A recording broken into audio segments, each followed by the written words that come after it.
प्रकाशरावांना जे मंत्रिपद दिले ना, आमच्या कुणाच्या सांगण्यावरून मिळालेलं नाही.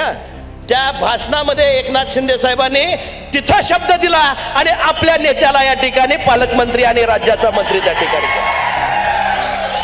शब्द पाळणारा नेता, कर्तृत्वाला संधी देणारा नेता, सामान्यांची कणव जाणणारा नेता, सामान्यांच्या मध्ये राहून सामान्यांचे प्रश्न सोडवणारा नेता म्हणून आपल्या नेत्याची ख्याती आहे. शिवसेनेचा महापूर या ठिकाणी कोल्हापूर जिल्ह्यामध्ये येण्यासाठी, त्याची भगवी पताका येण्यासाठी सर्वात जास्त ताकदीनं योगदान एकनाथ शिंदे साहेबांना राधानगरी भुदरगडकरांनी त्या ठिकाणी दिलं. उद्याचा येणारा जिल्हा परिषदेचा अध्यक्ष आणि दोन्ही महानगरपालिकेवरचे महापौर हे शिवसेनेचे झाले पाहिजेत, याच्यासाठी चंग बांधायची भूमिका आपण त्या ठिकाणी घ्यायची. ऊन वारा पाऊस शिवसैनिकाला थांबवू शकत नाही, त्याला विचारच या ठिकाणी पुढे घेऊन जातो. आणि बाळासाहेबांनी जो विचार आम्हा सर्वांच्या या ठिकाणी हातामध्ये दिलाय, तो पुढे घेऊन जाण्याचं काम आम्ही सर्वजण करतोय. डॉक्टरांनी ऍडमिट होण्याचा सल्ला दिलाय, पण स्पेशल रूम परवडत नाही. मग टेन्शन घेऊ नका. सूर्या हॉस्पिटलने प्रथमच अगदी कमी किमतीत सर्व सोयींयुक्त आणि रुग्णांची गरज लक्षात घेऊन बजेट फ्रेंडली रूम्स उपलब्ध केले आहेत. कॅशलेस सुविधांसह खिशाला परवडणाऱ्या किमतीत budget friendly economic special room. पत्ता कोंडावळ चौक, लक्ष्मीपुरी, कोल्हापूर. संपर्क 9822 63 54 69. खरी विचाराची शिवसेना ही एकनाथ शिंदे साहेबांनी जिवंत ठेवली. या मध्यवर्ती कार्यालयाच्या निमित्तानं साहेब मला आपल्याला विनंती करायची आहे, राज्यातला कुठलाही शिवसेनेचा मंत्री आला तो कलेक्टर ऑफिसला जाऊ दे, त्याची शासकीय कामं करू दे, पण शिवसैनिकाला भेटण्यासाठी ह्या कार्यालयामध्ये त्या ठिकाणी आला पाहिजे, त्याचं गारानं ऐकलं पाहिजे, त्याचा प्रश्न तिथं सोडवण्यासाठी त्या ठिकाणी आपल्या पक्षाला बळ देण्यासाठी इथं आलं पाहिजे. आमदार खासदार जिल्ह्यातले त्या ठिकाणी असतीलच, पण आपण ज्यावेळी या ठिकाणी जिल्ह्यामध्ये याल, साहेब याल, त्यावेळी सुद्धा कार्यालयाला भेट झाली पाहिजे. आणि या कार्यालयाची शाखा प्रत्येक तालुक्यामध्ये, आता त्याचं मॉनिटरिंग करण्याचं काम, मध्यवर्ती शाखा तयार झाली, प्रत्येक तालुक्यामध्ये त्याचं नेटवर्क आणि गाव लेवलला आपण शाखा नेण्याचं काम आपण सर्वांच्या माध्यमातून या ठिकाणी करणं गरजेचं आहे. आज राधानगरी भुदरगड लय मोठ्या प्रमाणात आलाय साहेब.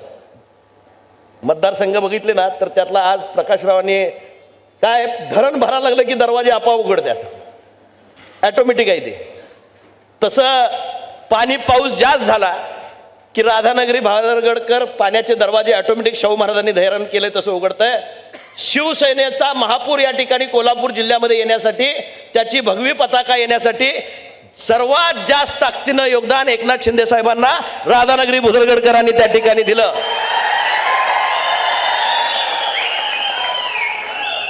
आणि मी आपल्याला या ठिकाणी सांगू इच्छितो, प्रकाशरावांना जे मंत्रिपद दिले ना, आमच्या कुणाच्या सांगण्यावरून मिळालेलं नाही. त्या भाषणामध्ये एकनाथ शिंदे साहेबांनी तिथं शब्द दिला आणि आपल्या नेत्याला या ठिकाणी पालकमंत्री आणि राज्याचा मंत्री त्या ठिकाणी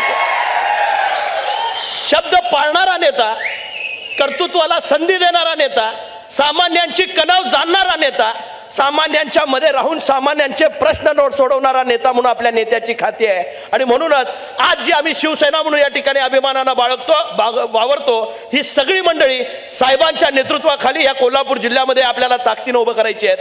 उद्याचा येणारा जिल्हा परिषदेचा अध्यक्ष आणि दोन्ही महानगरपालिकेवरचे महापौर हे शिवसेनेचे झाले पाहिजेत, याच्यासाठी चंग बांधायची भूमिका आपण त्या ठिकाणी घ्यायची आहे. आज खऱ्या अर्थानं ह्या ताकदीला आम्ही विमानात नाही येत होतो साहेब, दोघं आता येताना मला म्हटले साहेब येताना पाऊस दिसायला लागला. आम्ही तिकडे उकाड्यात होतो दिल्लीमध्ये, पावसात माणसं जमली असतील का म्हणले, माणसं आता एवढा मोठा कार्यक्रम घेतलाय, माणसं जमली असतील का. मला इथं आलेल्या जनसागराचे मनापासून ह्या सगळ्यांच्या मतदारसंघातली लोक, कोल्हापूर जिल्ह्याच्या कानाकोपऱ्यातली लोक इथं आलेत, सगळ्यांचे ऋण आणि आभार व्यक्त करायचे आहेत. ऊन वारा पाऊस शिवसैनिकाला थांबवू शकत नाही, त्याला विचारच या ठिकाणी पुढे घेऊन जातो. आणि बाळासाहेबांनी जो विचार आम्हा सर्वांच्या या ठिकाणी हातामध्ये दिलाय, तो पुढे घेऊन जाण्याचं काम आम्ही सर्वजण करतोय. निश्चितच एकनाथ शिंदे साहेबांच्या नेतृत्वाखाली आज महाराष्ट्रामध्ये हा बलंडत पक्ष मोठ्या ताकदीने उभा राहतोय. कोल्हापूर जिल्ह्यामध्ये अलीकडचे झालेले प्रवेश जर बघितले, पालकमंत्र्यांच्या नेतृत्वाखाली, सन्माननीय सर्वच नेत्यांच्या मंडळींच्या नेतृत्वाखाली, कोल्हापूर महानगरपालिकेपासून ते कोल्हापूर जिल्ह्यातले सर्वात जास्त प्रवेश कुठल्या पक्षामध्ये होत असतील तर ते शिवसेना पक्षामध्ये होत आहेत. आणि लोक एकनाथ शिंदे साहेबांच्या कामाकडे बघून या ठिकाणी आपल्याकडे या ठिकाणी येत आहेत, साहेबांचं नेतृत्व मोठं करण्यासाठी येत आहेत. साहेब, आपण जगभरामध्ये बाळासाहेब ठाकरेंचा एक शिवसैनिक परदेशामध्ये सुद्धा गेला, सर्वात तरुण वयाचा. एकनाथ शिंदे साहेबांचा चिरंजीव म्हणून त्यांना ती संधी मिळाली नव्हती. तुम्ही गेल्या 5 वर्षातली त्यांची भाषणं संसदेमधली ऐका, त्यांनी केलेलं संभाषण ऐका. देशाचा विरोधी पक्षनेता सुद्धा सभागृहामध्ये असताना श्रीकांत शिंदे जर बोलायला लागले तर राहुल गांधी त्याला उत्तर देण्यासाठी उभा राहतात. पंतप्रधान राहिले बाजूला, पण शिवसैनिक उभारल्यानंतर विरोधी पक्षाला सुद्धा धडधडी भरते.